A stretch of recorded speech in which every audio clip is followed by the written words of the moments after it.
RTO एएमव्हीआय सहाय्यक motor वाहन निरीक्षक मेकॅनिकल झालेल्या ऑटोमोबाईल इंजिनिअरिंग असलेल्या प्रत्येक उमेदवाराचं स्वप्न असतं की मला एक ना एक दिवस आरटीओ एएमव्हीआय व्हायचंच आहे.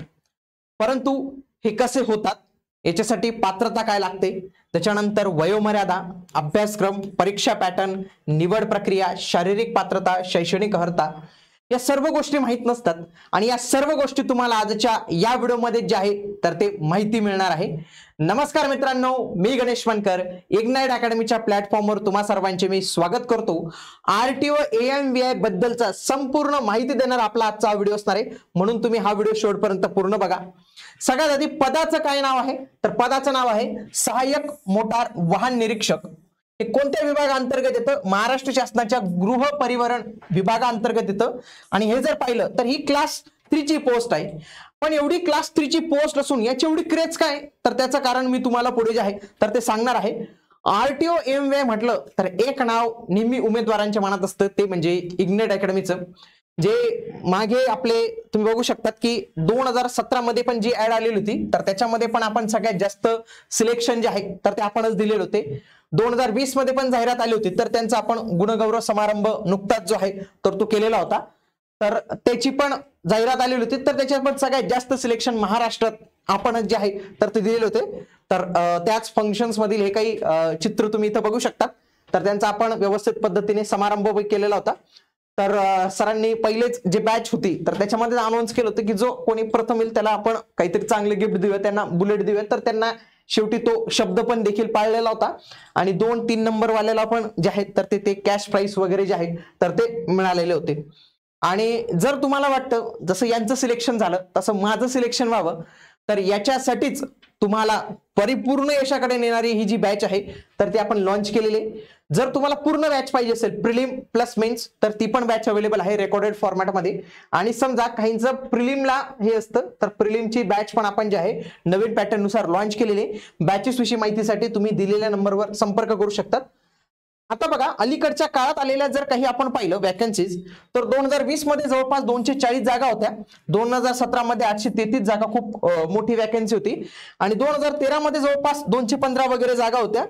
तर आता जर पाहिलं तर याच्या ज्या आपल्याला या जागांमध्ये इंटरेस्ट नाही, आपण याला काय अनालिसिस करायचंय की जर आपण पाहिलं तर काही वर्षांनी हा पॅटर्न रिपीट झालेला आहे. म्हणजे बघा, 2017 नंतर 2013 नंतर 2017 मध्ये झाली, 17 नंतर ही परीक्षा पुढे जे आहे तर ती 20 मध्ये ऍडव्हर्टाइजमेंट आली. तुम्ही जर पाहिलं तर कुठल्याच याच्यामध्ये 5 वर्षापेक्षा जास्त गॅप नाही. परंतु आता जर पाहिलं की 2025 आलेले पण अजूनही याची जाहिरात जी आहे तर ती आलेली नाही. येणाऱ्या कालावधीत लवकरच याची जाहिरात जी आहे तर ती बघायला मिळू शकते. कारण की तुम्ही जर पाहिलं खूप वर्षांचा गॅप पडलेला आहे. जेव्हा एवढी वर्ष होतात 5 ते 6 वर्ष, त्याच्यामध्ये काय होतं, जी एक बॅच लागू झालेली असते. नेमका प्रॉब्लेम झाला या 2020च्या बॅचच्या. 2020च्या बॅचचे जर मुलं थोडे आधी जॉईन झाले असते ना तर ते आता प्रमोशनला गेले असते आणि प्रमोशनला ते गेल्यामुळे काय झालं असतं, 2025-26 साठी जागा ज्या आहे ना तर ते जास्तीत जास्त रिक्त झाल्या असतात. म्हणजे आगामी काळात पण ज्या जाहिरात आहेत तर ते येऊ शकते. पुढे 2020 ची जी जाहिरात आलेली होती तर त्या जाहिरातीचा पॅटर्न आणि आता भविष्यात जी जाहिरात येईल त्याचा पॅटर्न आमूलाग्र असा जो आहे तर तो बदल इथं असणार आहे.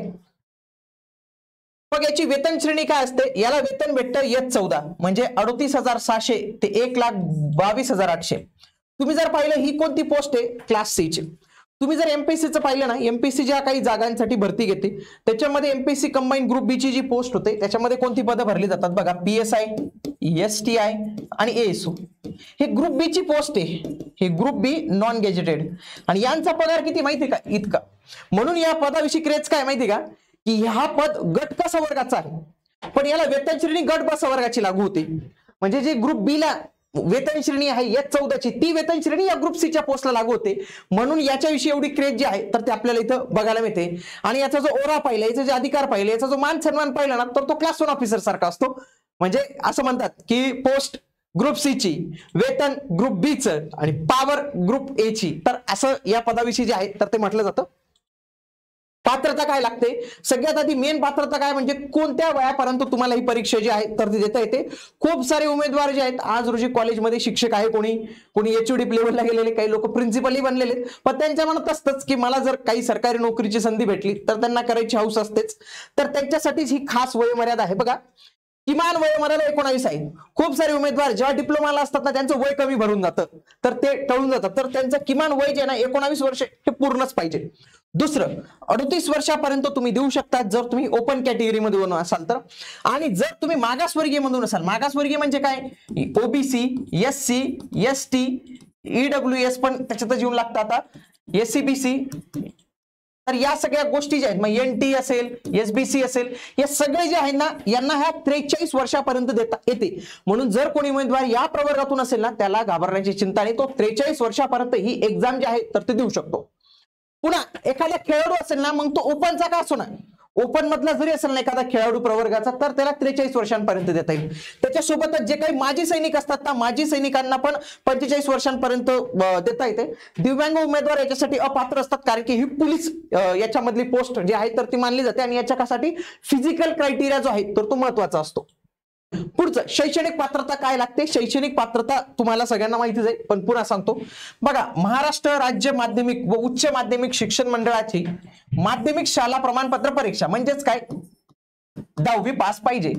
10वी किती टक्क्यांनी पास पाहिजे असं म्हटलंय का, नाही, किती टक्क्यांनी चालेल. महाराष्ट्र शासनाच्या समतुल्य, एसएससीच्या समतुल्य म्हणून घोषित केलेली इतर काही अर्थ असेल ती पण इथे जे आहे तर ते चालणार आहे.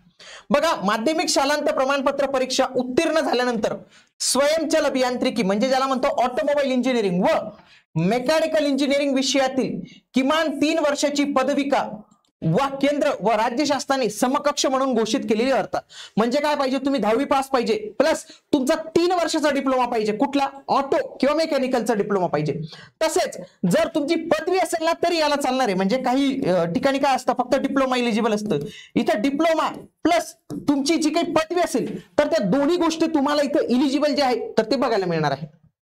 पुढे, अंतिम वर्षातील विद्यार्थी देऊ शकतात का. जर एखादा उमेदवार आज डिग्रीच्या अंतिम वर्षाला असेल, डिप्लोमाच्या अंतिम वर्षाला असेल, तो देऊ शकतो काही परीक्षा.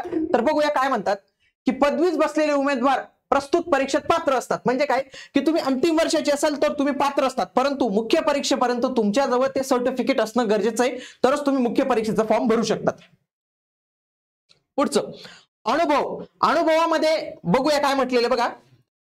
ऑटोमोबाईल इंजिनिअरिंग किंवा मेकॅनिकल इंजिनिअरिंग मधील डिप्लोमा पदवी किंवा इतर अर्हता वरील प्रमाणे धारण केल्यानंतर मुख्य परीक्षेकरता अर्ज सादर करण्याच्या शेवटच्या दिनांकास हलकी मोटार वाहने, जड मालवाहू वाहने, जड प्रवासी वाहने यांचे दुरुस्ती व देखभाल करण्याचा पूर्ण वेळ कर्मचारी म्हणून अथवा राज्य शासनाच्या विभागामध्ये व अंगीकृत व्यवसायांचे अख्ख्या रीतीतील यंत्रशाळांमध्ये घेतलेला अथवा शासनाने वेळोवेळी निर्देशित केलेल्या अशा संस्थांमध्ये किमान 1 वर्षाचा अनुभव जो आहे तर तो तुम्हाला इथं मागितलेला आहे की तुम्ही तिथं केलेला पाहिजे. बघा, अनुभवाच्या प्रयोजनार्थ प्रशिक्षणार्थी अथवा अप्रेंटिस म्हणून वरील ठिकाणी घेतलेला अनुभव गृहीत धरला जाऊ शकेल.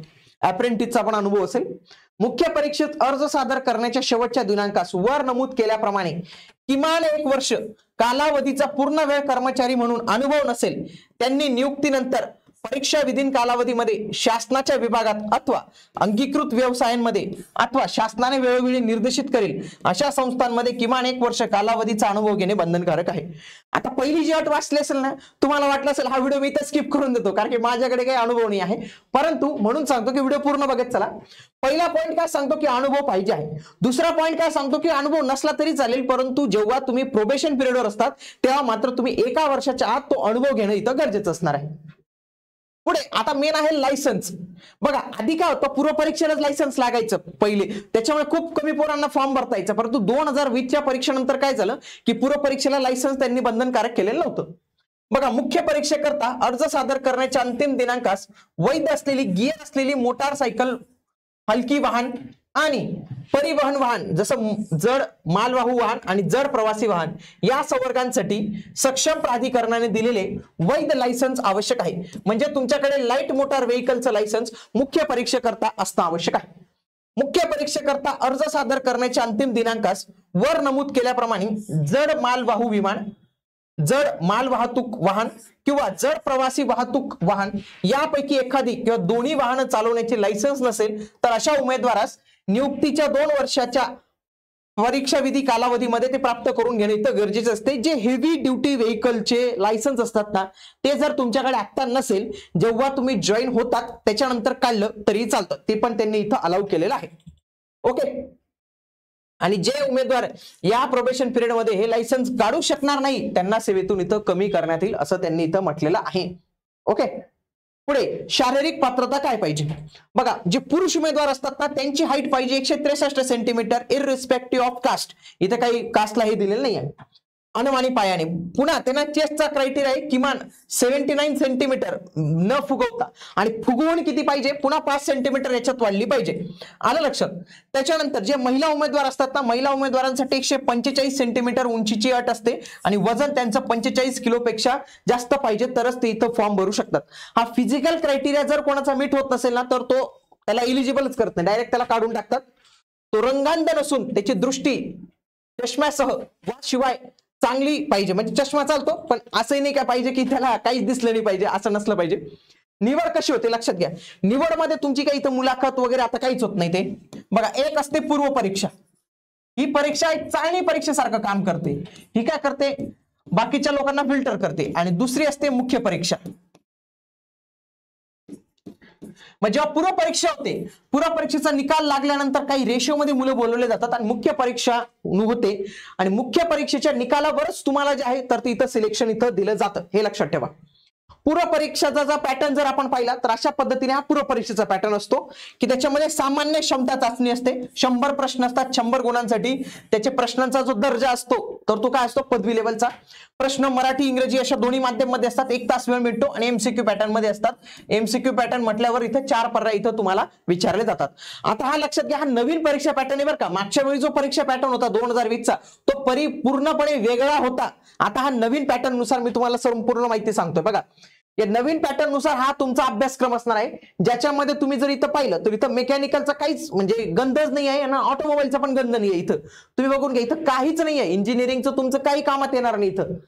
म्हणजे बघा, इथे इतिहास आहे, भूगोल, अर्थशास्त्र, चालू घडामोडी, राज्यशास्त्र, सामान्य विज्ञान, अंकगणित, बुद्धिमापन चाचणी.